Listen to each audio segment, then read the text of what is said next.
video sa ating tapos na tayo sa bloodline history namin kasi yan condition na tayo mga boss. Ayan, ito yung yung pagkain ng 7 days conditioning kahit po ng greens. Ayan yung carboloading niya kasi nag-design para sa para sa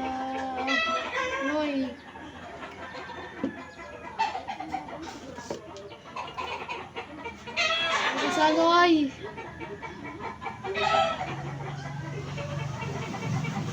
para malakas yung energy efficient niyan.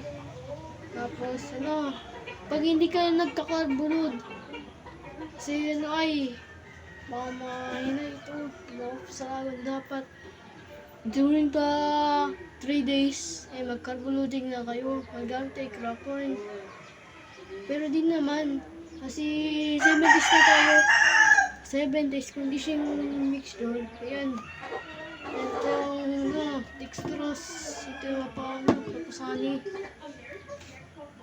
kasi yung kanin, sorry hindi nasama yung kanin.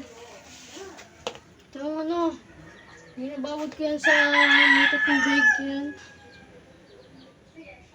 Yan ito ginabawad sa nababot ito sa may tubig mga 12 hours. Ito papakainin ko sa kanya bagong competition yan kasi dapat handa kayo.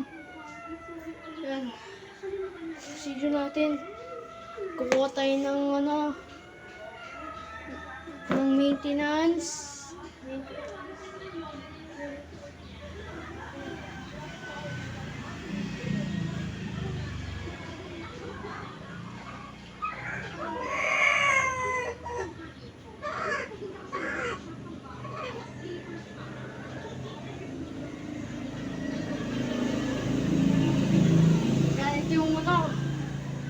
Maintenance grains. Ito, kalate. Nagbutot tayo. Nasa yun eh.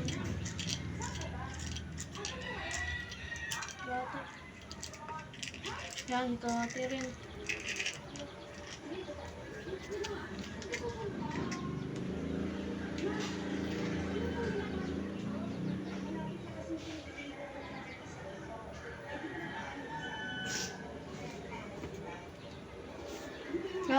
Rating natin spirit. Yan. Pagod tayo ng yan. Mas ganda namin si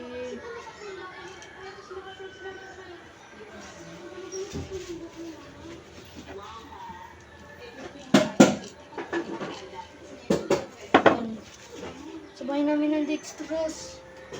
Haluin namin ng like to power pellet winning line.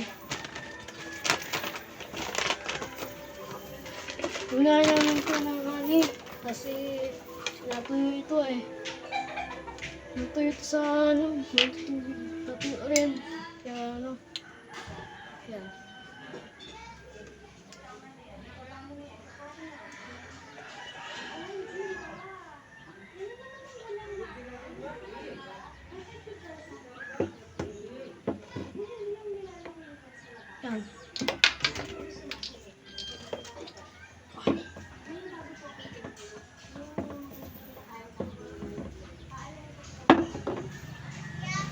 Ito yung honey, ito yung pinakaunang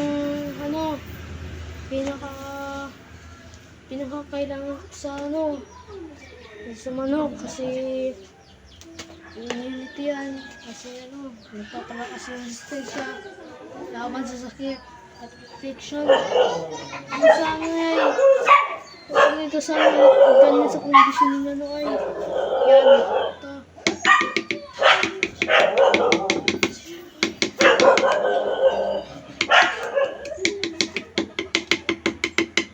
Yan. Haluin namin kasi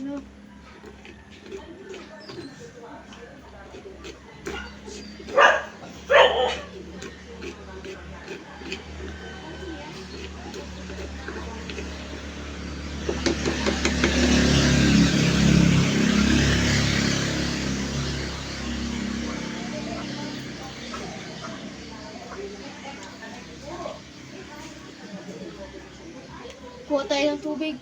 Para nga. Yan. Kuha tayo ng tubig kasi kahanit.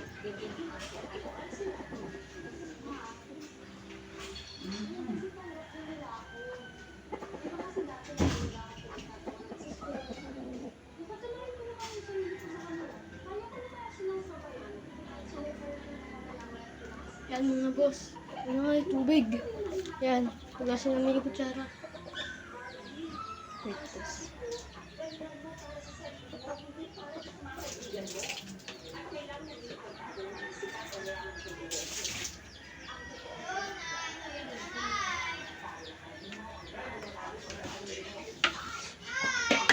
Yan. Wala naman ito. Yan, dextrose. Dextrose.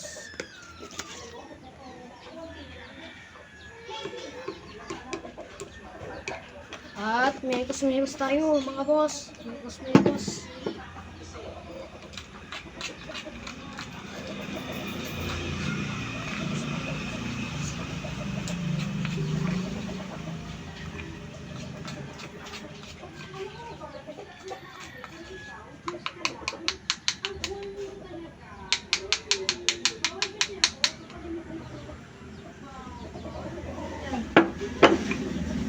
Nanunahin namin na tapos pero sabi pa kami ni Nay nilulutin namin ng pagpunte bawang pellet para ano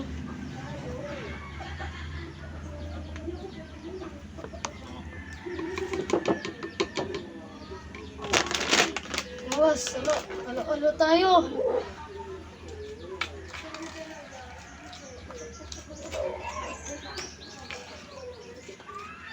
Ano to?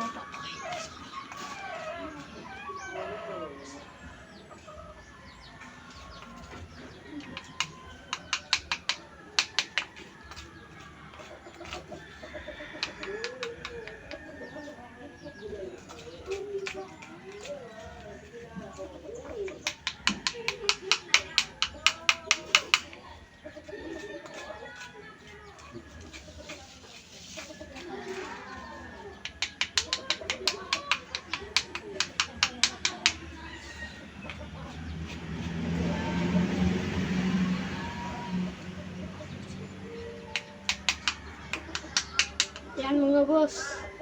Yan ito yung 7 days carbo loading. Ano, kasi carbo loading ako sa 7 days. Pag sa 21 days, tatlong araw. Tatlong araw carbo loading. And sa 14 days ano ay carbo load din. Doon sa 14 days. Yan, pakainin namin mga boss. Salamat. Thank you mga boss. Thank you.